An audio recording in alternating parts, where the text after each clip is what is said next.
দূর থেকে 11 বার পড়ুন, সে আপনার জন্য ব্যাকুল হয়ে যাবে, সে আপনাকে ভালোবাসতে বাধ্য হয়ে যাবে।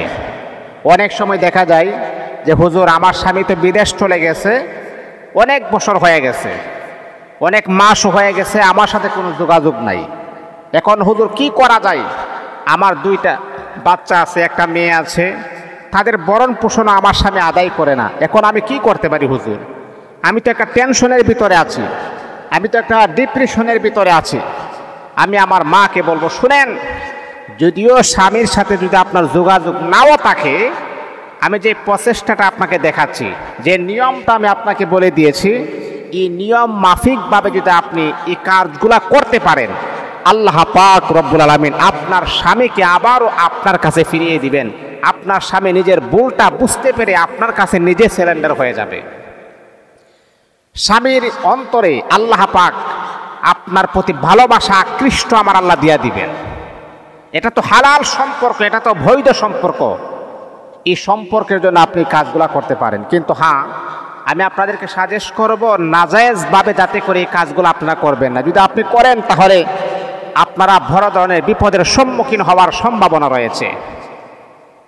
তাহলে কি করতে হয়? আমলটা যখন আপনি করবেন, সর্বপ্রথম আপনাদেরকে আমি আবারও বলি, 5 ওয়াক্ত নামাজ কিন্তু আপনাকে নিয়মিতভাবে করতে হবে।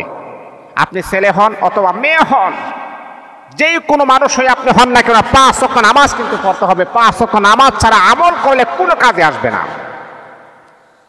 1 নাম্বার হলো, যে কোনো আমল আপনি করেন না কেন, 5 ওয়াক্ত নামাজ আপনাকে পড়তে হবে। ও আমার মা বোনেরা, ও আমার যুবক ভাইরা, দিলের কান লাগায় শোনেন।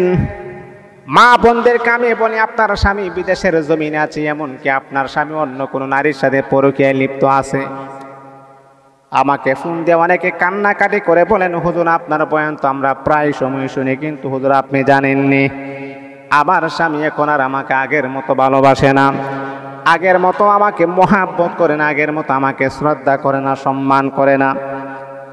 আমার স্বামী অন্য নারীদের সাথে পরকীয়ায় লিপ্ত আছে। হুজুর আমার স্বামী বিদেশের জমিনে আছে, 3 বছর হয়ে গেল, আমার কোনো খোঁজ খবর নেই না। তার 2টা ছেলে আছে, তাদের ভরণ পোষণ দেই না। এই মুহূর্তে আমি কি করতে পারি হুজুর? আমি তো বড় টেনশন, দুশ্চিন্তা, পেরেশানির ভিতর রাত দিন আমি অতিবাহিত করতেছি। আমি আমার মাকে বলবো, মা শুনেন, দিলের কান লাগিয়ে আপনি শুনেন, আমলগুলো আপনি করেন, আল্লাহ পাক রব্বুল আলামিনের অশেষ মেহেরবানিতে আপনার স্বামীকে আবারও আপনার বুকের ভিতরে আমার আল্লাহ ফিরাইয়া দিবেন। অবাধ্য স্বামী বাধ্য হয়ে যাবে, আপনার অবাধ্য স্ত্রী আপনার বাধ্য হয়ে যাবে ইনশাআল্লাহ, যদি আপনারা এই নিয়মে আমলটা করতে পারেন। তাহলে আমি কি বললাম? 5 ওয়াক্ত নামাজ পড়বেন। 5 ওয়াক্ত নামাজের পরে আপনি পবিত্রতা অর্জন করে আল্লাহ পাকের উপরে পুরাটা বিশ্বাস রেখে, তাওয়াক্কুল রেখে আপনি 3 বার ইস্তেগফার, 3 বার দুরূদ শরীফ পড়বেন। আল্লাহুম্মা সাল্লি আলা সাইয়্যিদিনা দুরূদ ইব্রাহিম পড়বেন 3 বার। 3 বার দুরূদ ইব্রাহিম যখন কমপ্লিট, 3 বার ইস্তেগফার পড়বেন। আস্তাগফিরুল্লাহাল্লাযী লা ইলাহা ইল্লা হুয়াল হাইয়ুল কাইয়্যুম ওয়া আতুবু ইলাইহি লা হাওলা ওয়ালা কুওয়াতা ইল্লা বিল্লাহিল আলিয়্যিল আযীম।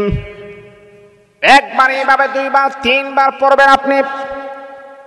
এই আমার বলল 3 বার ইস্তেগফার যখন আপনার কমপ্লিট হয়ে যাবে, তারপরে তখন আপনি আল্লাহ পাক রব্বুল আলামিনের কোরআনুল কারীমের আয়াতটা আপনি 1 বার আর 2 বার 11 বার আপনি পড়বেন।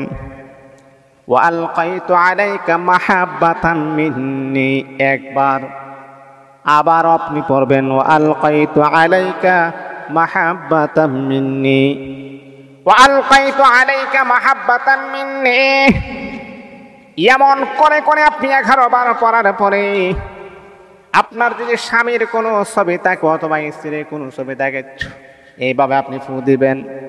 ফু দেওয়ার পরে আবারও আপনি দুরূদ শরীফ পড়ে আল্লাহ পাক রব্বুল আলামিনের কাছে 2 কানা হাত বাড়ায় দিয়ে বলবে, আল্লাহ আমি তো হারামভাবে কোনো কাজ করি নাই, আমার স্বামীর ভালোবাসা পাওয়ার জন্য আল্লাহ আমি কাজ করেছি। ও রব্বুল আলামিন, অসম্ভবকে সম্ভব করার একমাত্র মালিক হচ্ছ তুমি আল্লাহ। আল্লাহ দ্বারাতে অসম্ভবের কোনো কিছুই নাই, তোমার দ্বারাতে সবই সম্ভব। আল্লাহ আমার স্বামীকে আমার বুকে তুমি ফিরিয়ে দাও। আল্লাহ আমার স্বামী অন্য নারীদের সাথে পরকীয়া করে তাকে তুমি ফিরিয়ে দাও। তার ছবির মাঝে ফু দিয়ে আল্লাহ পাকের কাছে দোয়া করবেন। মা আমি আপনাকে বলছি শুনেন, এই নিয়মে যদি আপনি কাজগুলা করতে পারেন ইনশাআল্লাহ আপনার স্বামীর অন্তরে আপনার ভালোবাসা জাগ্রত হয়ে যাবে। স্বামীদেরকে আমি বলবো স্ত্রীও যদি এমন করে আপনার স্ত্রীর অন্তরে আপনার ভালোবাসা জাগ্রত হয়ে যাবে। কিন্তু আমলটা যখন করবেন তখন কিন্তু আপনারা এই নিয়মে আপনারা আমলটা করবেন, সকালেও করতে পারেন রাত্রেও করতে